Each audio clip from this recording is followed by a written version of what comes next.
నమస్తే, welcome to Andhraprabha. This is Tejaswi. Renukaswamy అనే అభిమాని హత్య కేసులో ఆరోపణలు ఎదుర్కొంటున్న ప్రముఖ కన్నడ నటుడు దర్శన్ కు మరో చిక్కు ఎదురైంది.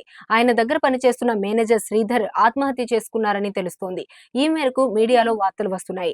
నటి పవిత్ర గౌడకు అసభ్య సందేశాలు పంపినందుకు రేణుకాస్వామి అనే అభిమానిని హత్య చేశారనే ఆరోపణలపై కన్నడ చలనచిత్ర నటుడు దర్శన్ తూగదీప అరెస్ట్ అయ్యారు.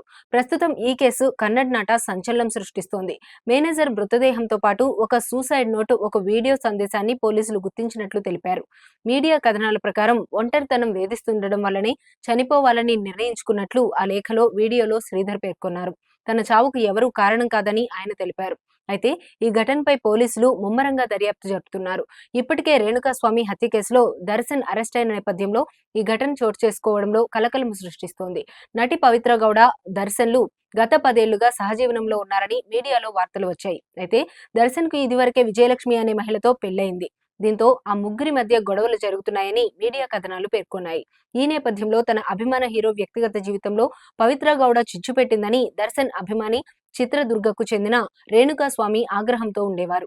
అక్కడితో ఆగకుండా ఆమె ఇన్‌స్టాగ్రామ్ కు అశ్లీల సందేశాలు పంపుతూ, దూషిస్తూ వ్యాఖ్యలు చేశాడు. దీనితో ఆగ్రహించిన దర్శన్ కొంతమంది వ్యక్తుల సాయంతో రేణుకాస్వామిని హత్య చేసినట్లు మీడియాలో కథనాలు వచ్చాయి. పోలీసులు ఇప్పటికే దర్శన్, పవిత్ర గౌడ సహా 15 మందిని అదుపులోకి తీసుకున్నారు.